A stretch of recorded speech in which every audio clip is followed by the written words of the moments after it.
Baik rekan-rekan mahasiswa, kita lanjutkan pada video yang kedua, di mana akan kita bahas bagaimana fungsi jaringan dalam perilaku ekonomi. Nah, secara umum ada 3 fungsi jaringan terhadap aspek ekonomi. Yang pertama adalah smoothing, kemudian yang kedua adalah bridging, dan yang ketiga adalah embedding. Ya. Apa maksudnya? Mari kita bahas satu persatu. Nah, sebagaimana tampak di dalam layar saudara, di situ ada 2 video yang menampilkan sebuah kendaraan melalui di atas 2 kondisi jalan yang berbeda. Yang satu melalui jalan yang penuh lubang, berlumpur, jalannya tidak rata. Waktu tempuhnya menjadi sangat lama. Bahan bakar yang digunakan semakin banyak, kemudian keselamatannya juga relatif lebih rendah kalau dibandingkan dengan video yang kedua, di mana kendaraan berjalan dengan nyaman karena jalannya halus, mulus, ya, sehingga dalam berbagai segi ini lebih enak, lebih nyaman daripada jalan yang pertama. Nah, itulah fungsi dari smoothing, ya. Memperhalus, memperlancar, ya, memperlicin, licin dalam konteks positif terhadap aktivitas-aktivitas ekonomi. Jadi fungsi jaringan, ya, dalam tindakan ekonomi, dalam aspek ekonomi adalah untuk memperlancar, mempermulus, ya, jalan atau aktivitas bisnis, aktivitas ekonomi yang kita lakukan. Jadi jika seseorang itu mempunyai banyak jaringan, maka akan lebih memberikan kemudahan dalam melakukan transaksi ekonomi. Biaya-biaya yang muncul karena harus banyak mencari informasi, nah, dan mungkin juga biaya-biaya yang lain, ya, itu akan terkurangi manakala seseorang itu mempunyai jaringan, mempunyai network. Hambatan yang muncul dalam kegiatan ekonomi itu juga dapat diperkecil atau bahkan mungkin ditekan, bahkan mungkin juga bisa dihilangkan jika mempunyai network, jika mempunyai jaringan.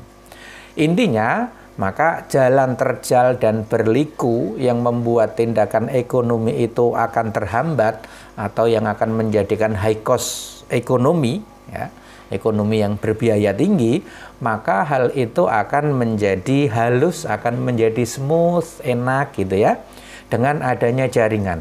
Sehingga kemudian tindakan ekonomi, aktivitas bisnis akan semakin lancar. Ya. Sebagai ilustrasi ya, misalnya kita kehilangan buku tabungan kita. Ternyata setelah membaca regulasi yang ada, ternyata untuk bisa memperoleh buku tabungan yang baru, itu melalui serangkaian proses. Yang pertama misalnya, kita harus melapor ke kepolisian terdekat untuk membuat laporan kehilangan.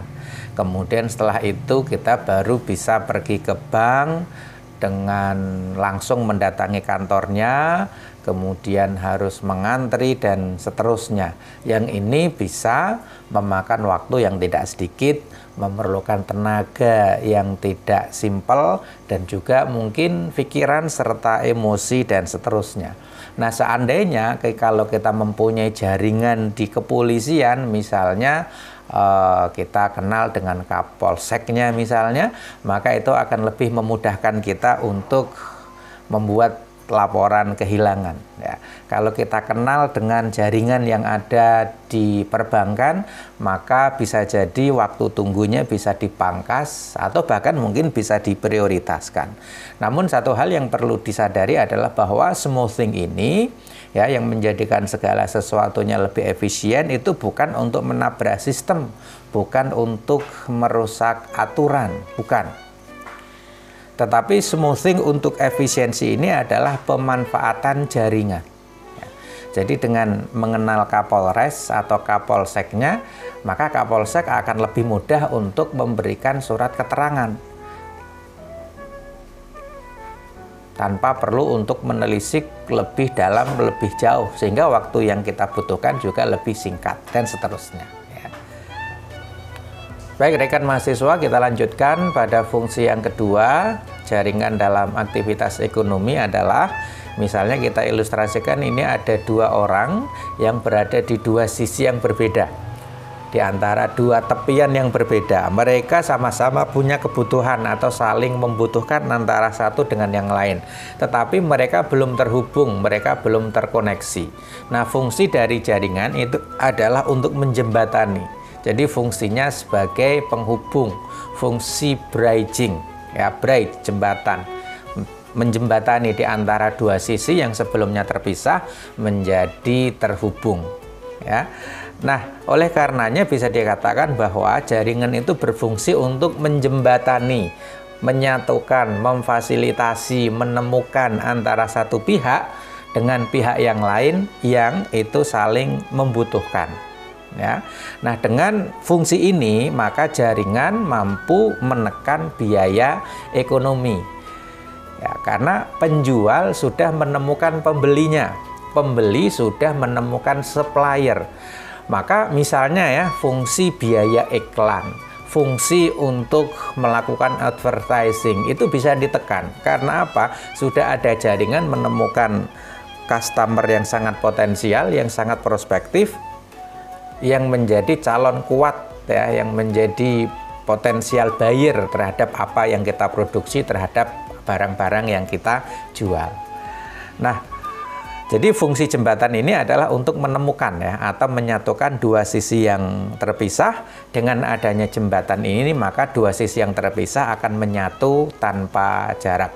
Oleh karenanya saudara, jika seseorang itu punya jaringan, maka ibarat dia mempunyai jembatan yang akan menyatukan dan mempertemukannya dengan orang lain. Supplier akan semakin mudah menemukan konsumen jika dia mempunyai banyak jaringan atau network.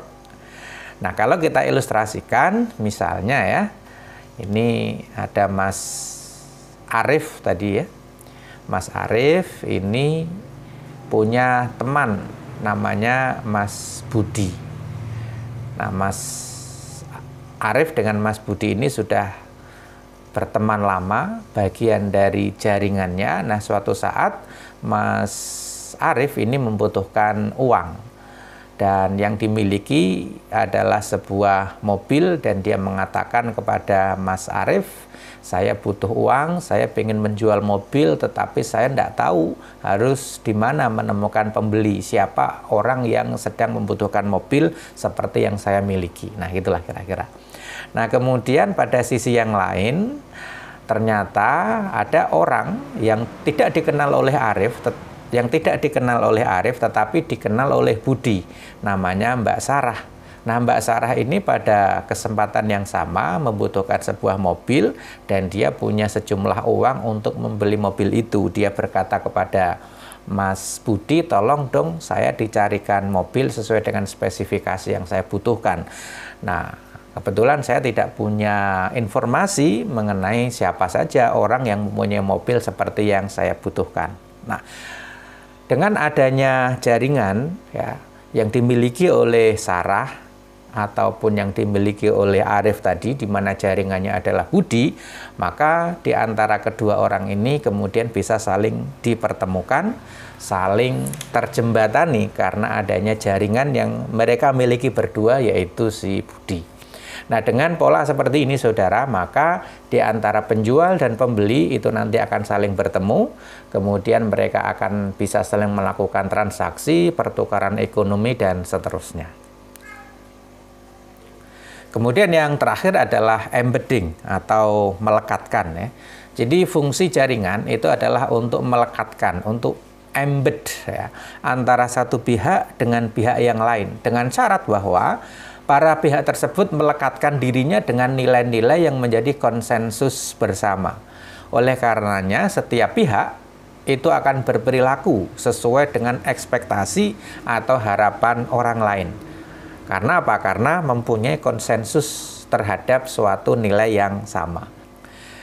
Misalnya di sebuah pasar antara pedagang dan pembeli itu nanti akan saling terhubung manakala mereka itu terlekat pada satu nilai yang sama atau satu ekspektasi yang sama. Misalnya harapan dari seorang pembeli itu adalah misalnya ya, barangnya itu adalah barang yang halal. Kemudian harganya itu tidak terlalu tinggi. Jadi pasang harga boleh, tetapi nggak terlalu tinggi-tinggi banget. Sehingga karena kalau harga itu terlalu tinggi, kita mau nawarnya kan juga bingung. Ya. Kemudian harganya juga bisa ditawar dan kualitasnya sejalan ya, dengan harga yang ditawarkan. Nah, itu harapan dari seorang pembeli. Jadi barangnya halal, kemudian barang sesuai dengan harga dan seterusnya. Nah, kemudian dari sisi penjual itu juga punya ekspektasi, dia juga punya harapan berangkat dari suatu nilai. Misalnya apa? Bahwa pembeli ini kalau menawar itu nggak kebangetan lah ya. Harga sekilo daging sapi misalnya 80.000, tapi dia nawarnya 20.000. Nah, ini kan kebangetan ya, terkadang membuat orang jadi jengkel. Nah, kemudian yang kedua, dia loyal terhadap kios di mana dia membeli ya. Jadi dia itu loyal terhadap saya, terhadap dagangan yang saya jual. Jadi nggak mudah pindah ke toko atau kios yang lain. Dan yang penting adalah konsumen atau pembeli yang mengutamakan kehalalan produk. Nah, kalau di antara dua sisi penjual dan pembeli ini terlekat dalam nilai yang sama, maka itu nanti di antara mereka akan dengan mudahnya akan saling terikat, dan ini nanti akan semakin memudahkan mereka dalam melaksanakan aktivitas ekonomi. Karena apa? Karena punya nilai yang sama, maka kemudian di antara mereka akan saling terikat. Beda halnya kalau di antara dua sisi ini mempunyai nilai yang berbeda. Yang satu misalnya penjualnya yang penting barangnya halal, agak mahal dikit tidak apa-apa karena melalui proses halal yang memang membutuhkan biaya tertentu. Sementara kalau pembelinya ini yang bukan kehalalan produk yang dibutuhkan, tapi yang penting adalah murah, maka di antara dua sisi ini akan relatif sulit untuk bertemu. Karena yang satu yang penting produknya halal, tetapi pada sisi yang lain yang dibutuhkan adalah produk yang murah.